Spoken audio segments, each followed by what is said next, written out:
Gatsby. Go.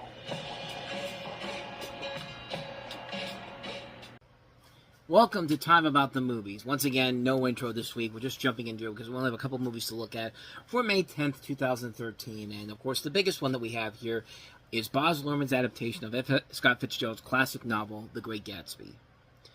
This is definitely one of the more intriguing movies I've seen in my entire life because, on the one hand, there's a lot to trash about it because it's not really a film that really shows the true. How do I put this? Let's talk about Baz Luhrmann first. He is really one of those hotly divided directors when, there's movies that he makes that you either love him or you hate him. It's a matter of how you see them depending on whether or not you will like him or not. And me personally, I like what he did with Moulin Rouge, but most of his other stuff like Romeo and Juliet, Australia, Strictly Ballroom, Elvis, not so much. And this is one of those movies that I do like, but I will say it's one of those movies that's kind of odd to look at when you watch it the first time around and then you go back to it. And essentially, if you haven't heard the story of The Great Gatsby, it's about the life and times of millionaire Jay Gatsby, played by Leonardo DiCaprio, and his neighbor Nick, played by Tobey Maguire, who recounts his encounter with Gatsby at the height of the Roaring '20s. And this is a movie where it really does get jumbled up right from the beginning, so much that I got confused the first time I saw it. I had no idea what the hell was going on because of how screwed up that first half of it was. And it's amazing how this is one of my favorite movies from that year.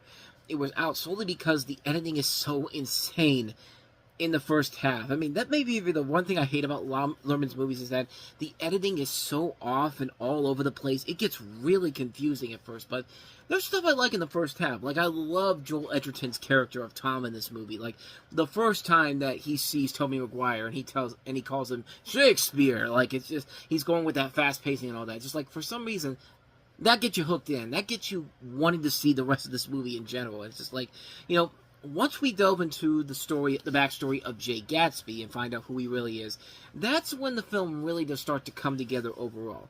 It reminded me a lot of Hugo, a movie that started off really slow in the beginning, but with no real purpose or anything. But once they get to the actual plot, that's when the movie really does come into play here. And, Leonardo DiCaprio having a fantastic year in general, because he'll have this, and then later on in the year he'll have one of his greatest performances in The Wolf of Wall Street. But in this, he proves he's one of our finest actors working by capturing a true representation of who Jay Gatsby would be like on screen.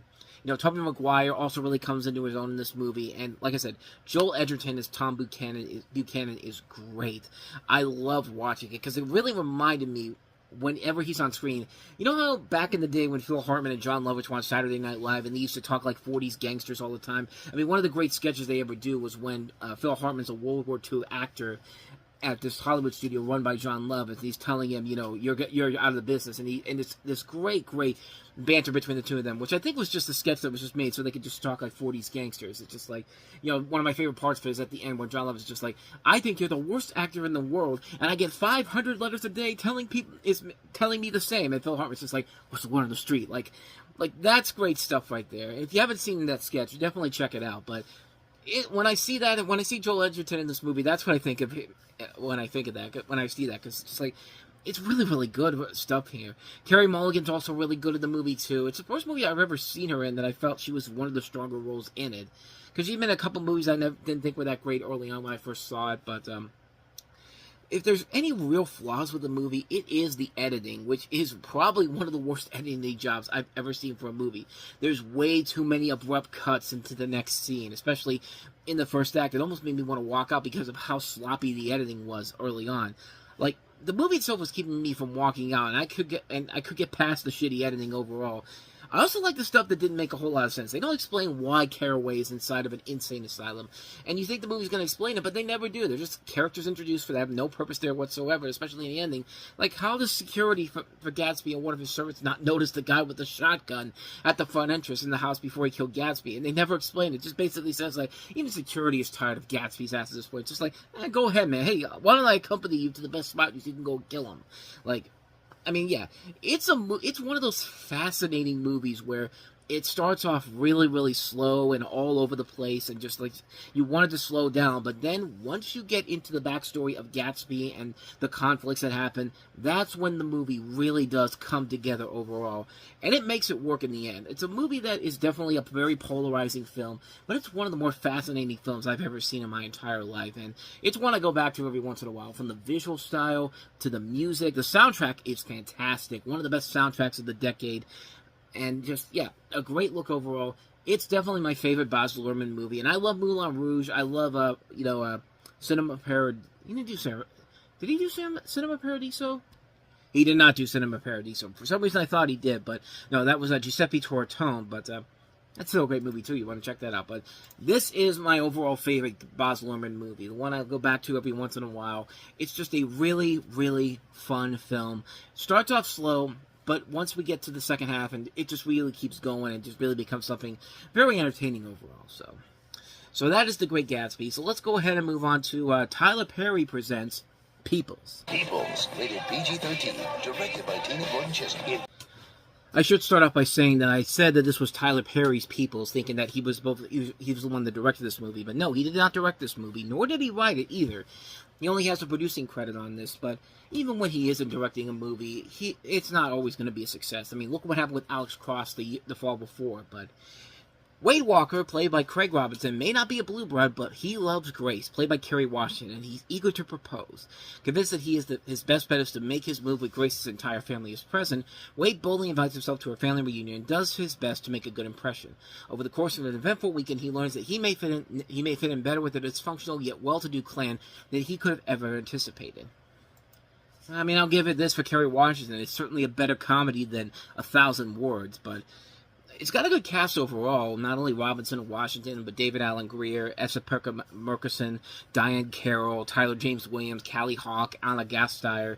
There is a lot of good talent in the movie in general, but other than that, though, it's pretty much Meet the Parents all over again. It's that same type of movie we've seen done to death before so many times, where the guy wants to get engaged to this woman, this person, so they join their family at a big gathering to see how to get everybody to know each other, and of course the father's not going to like it, and they're going to go through these crazy shenanigans, and then by the end of it, they're going to be like, okay, you convinced me to let you marry my child. But yeah, that's the type of movie this is, and again, we've seen this done to death before so many times, and nothing new is brought to the table with this whatsoever. Nothing new at all.